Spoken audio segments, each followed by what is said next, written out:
Hello and welcome to Trojan Talk. I'm your host, Aaron Taylor. With me today is Dave Camwell, music professor at Troy University and saxophonist. The last part is what we're going to be talking about here today, about an opportunity to combine musicianship from across the oceans together and bringing the internet together in this time of COVID. Dave, thanks for joining us here today.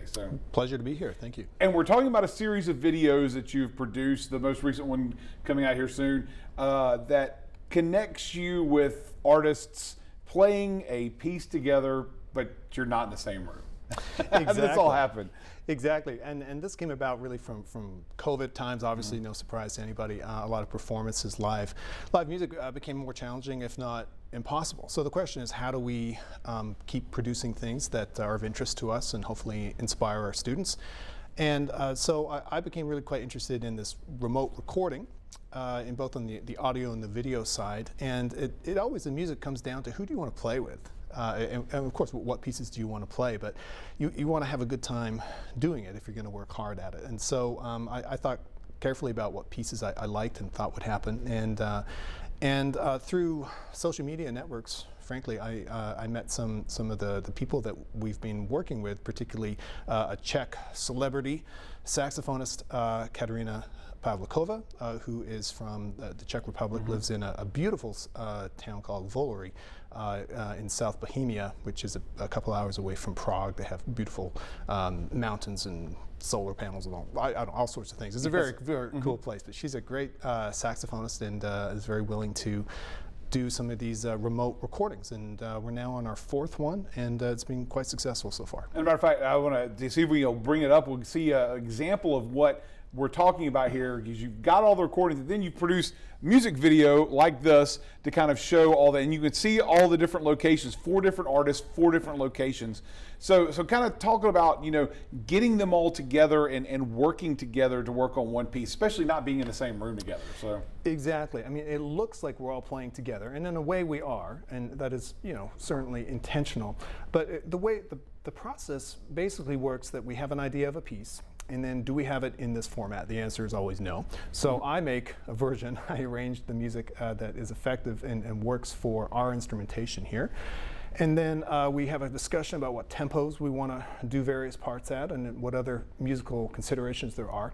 And then I send out the parts to everybody, and they practice them, and end up doing recordings, and that's what you see here in front of you. This is the recordings, and you'll notice we all have earpieces in too, because most of it is done with metronome. So we audio record it, and then they send me those parts, and I piece them together in the audio section in Logic Pro. And then when that's set, and I have a bass line for a working audio track, then as the kind of visual fun happens with putting it together in either Premiere Pro or Final Cut Pro, which this was. And everybody recording in their own individual locations and bring it all together, music video style, even with a little flash there that you would see maybe in a rock video there, kind of all thrown together. But that kind of ties into this. It's basically 4 rooms. That you've got 4 different people, 4 different locations, but you can visualize that, but it still comes together for one musical piece. Well, and that's the hope. I mean, I think anything whether it's a live concert or particularly in this genre, I think you need to really try to keep people's attention not only with the music, but also in the current day and age. I mean, visually too. I mean, I think the visual component of a performance and a presented performance like this matters, which is why we have some of the fun things at the beginning. We have these flashes, we have different sort of effects, because I think anytime you're looking at something that is basically the same for 5 minutes, 10 minutes, 3 minutes, 30 seconds, whatever it is, I think there has to be a compelling reason to keep wanting to watch. And so I've been inspired actually by the violinist who is sort of featured in the middle section. His name is David Garrett, and he's a very famous violin virtuoso, plays a lot of Paganini. He's also a male model, and he was the starring lead in a movie about Paganini's life called The Devil's Violinist.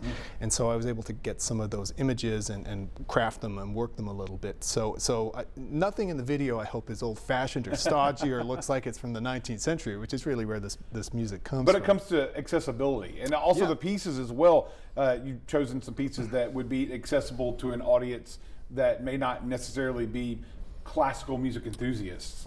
Absolutely. I mean, these pieces were chosen not only because they are simply great music, but I think all of them, you don't have to know anything about music. You don't even have to like music particularly, and hopefully, hopefully, yeah, you know, it's catchy and it's well done. I would like to think, and it's visually appealing. So I just tried to check all the boxes and really think about how can I reach not only the white hot world of classical saxophone, but also maybe the general casual listener as well. And I'd like to think we have had quite a bit of success with that so far. Of course, you've all been separate, but there is an opportunity maybe in the future that you're all going to get together and be able to perform sometime here within the next year once all this COVID stuff kind of goes away. Well, that's the hope.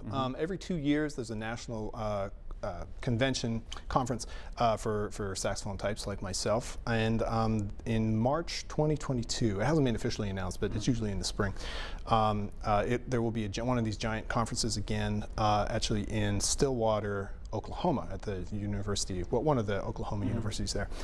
And yeah, so we're very much hoping to do this in person as well as just, you know, from 5,000 miles away, and or, you know, at least in terms of the Czech Republic. And but yeah, so that is the hope, and we'll all meet each other in person for the first time and hopefully make some great music in Well, in until person. then, anybody wants to see these videos, the performance, where can they find it? Where can they track them down? So. Sure. Well, the easiest way, just Google me, Okay. and go to my website, and there's a part of my website that says Broken Beyond, and Yep. they're all there.